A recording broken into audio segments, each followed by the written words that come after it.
O yan mga kabataan airsoft, ito naman ang ipapakita ko sa inyo ngayon, yung WE Glock 17 na two-tone. Naipakita ko na to sa inyo noon, noong mga nakakaraang taon o mga nakakaraang buwan. Alam ko kasi nagawa ko na ng video to. Ngayon, ito nga yung napakapoging Glock 17 kasi silver yung slide niya, tapos itim naman yung kanyang frame. At syempre, ang kanyang frame ay plastic yan. Tulad nga ng firearms o nung tunay na Glock, plastic talaga yung mga frame ng Glock. Ang kanyang slide naman ay metal yan at ang kanyang mga internal parts, ang kanyang loading nozzle lang ang plastic. Ngayon, kahit na plastic ang kanyang frame, trigger guard, ang magazine niya naman ay metal. Meron yan 25 rounds na magazine capacity. Tapos tumitimbang siya ng 800 grams, ganun siya kabigat. Hindi na siya umabot na 1 kilo kasi nga plastic ang kanyang frame, pero 800 grams naman yung timbang niya. Ang kanyang front sight naman ay merong yang kulay puting dot. Ito naman ay tsura ng rear sight niya, tulad nga ng front sight and rear sight ng firearms na Glock. O ngayon, tetestingin natin kung gaano nga ba kalakas tong Glock 17 two-tone na to. Unang putok. Yun, 364.6.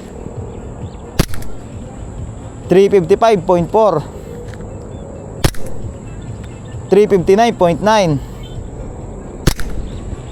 350.6. Ayan, bali nagre-range nga siya ng 350 hanggang 370 FPS. Napakalakas na, di ba? Ayun, testingin naman natin siya dito sa ating Texas Target o Star Target. Tingnan natin kung maganda ba tumama. Ganda.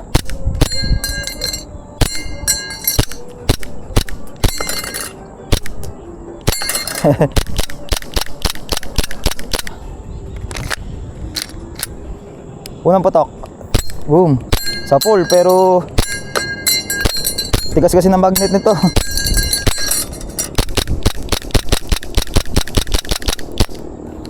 Solid. Di nga lang nalalaglag kasi bago yung magnet na nilagay natin, napakakapit. Kaya hindi siya agad malaglag. O ngayon, dito naman natin siya susubukan sa coke in can. Nilagyan natin ng tubig para hindi naman liparin basta-basta yung coke in can natin. Ayan. Testingin natin dyan. Unang putok, butas agad.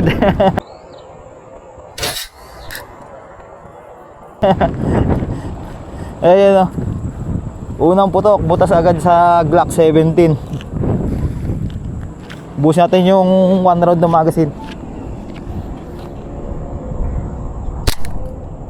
Butas na naman o. Tayo natin, baka gumulong. Medyo malalim pa naman yung gugulungan niya.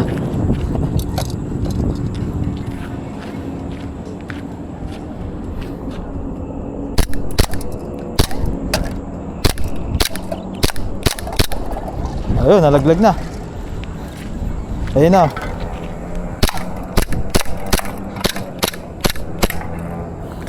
Ubos, nalaglag na. Nagkabutas-butas.